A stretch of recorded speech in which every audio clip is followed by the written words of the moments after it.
What if I told you there's a country in the Middle East that even the world's most powerful nations have failed to control? From airstrikes on Libya in 1986, to wars in Iraq in 2003, to operations in Syria after 2014, the United States has reshaped the fate of many nations, but one country still stands untouched. That country is Iran. Even today, the US and Israel are constantly searching for cracks in Iran's defense, but history tells us something very different. For over 600 years, not even 1 inch of Iran's borders has permanently shifted. Empires came and went, Romans, Arabs, Turks, Russians, even the British Empire. But Iran, it endured them all. So the real question is, what makes Iran so hard to conquer? Let's start with Iran's biggest advantage, its geography. If you had to describe Iran in one sentence, it's not just a country, it's a natural fortress. And the walls of this fortress, they weren't built by humans, but by nature itself. Iran is surrounded by massive mountain ranges.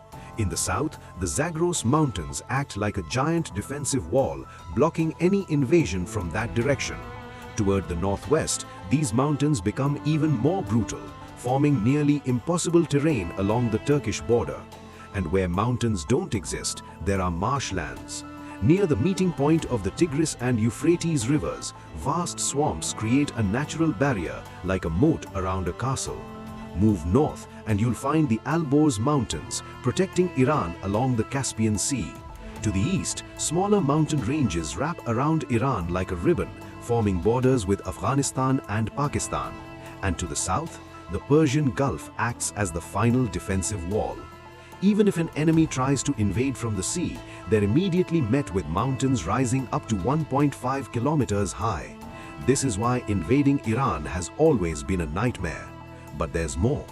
Inside Iran, you'll find 2 massive deserts, Dasht-e-Qavir and Dasht-e-Lut.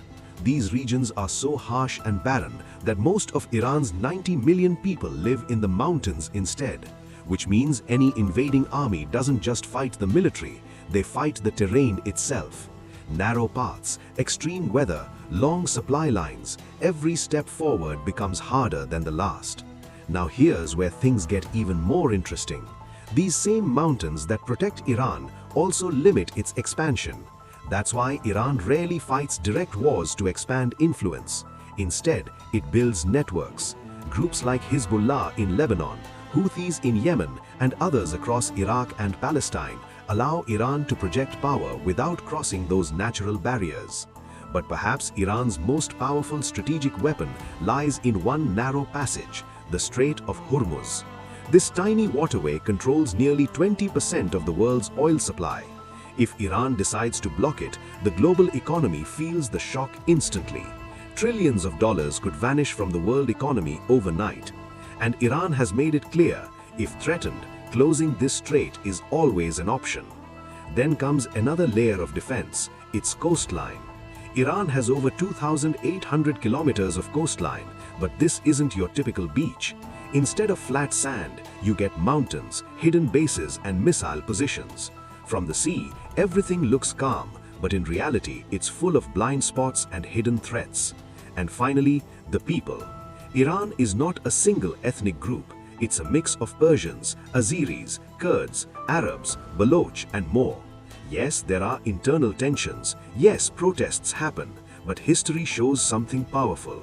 Whenever an external threat appears, these groups unite. During the Iran-Iraq War in 1980, Saddam Hussein thought Iran was weak, but the war lasted 8 years, and in the end, Iran didn't lose a single inch of land, because when it mattered most, the people stood together. And that brings us to the final truth. Iran's greatest weapon is not just its military, it's its size. Covering over 1.6 million square kilometers, Iran is not a target you capture in weeks, it's a maze. A strategic depth where the deeper an enemy goes, the weaker they become. Supply lines stretch, resources drain, and resistance grows stronger. Even major cities like Tehran are located deep inside, far from easy reach. So in the end, Iran is not just a country, it's a fortress built by geography, protected by strategy and strengthened by its people. And that's why, for centuries, no one has been able to conquer it.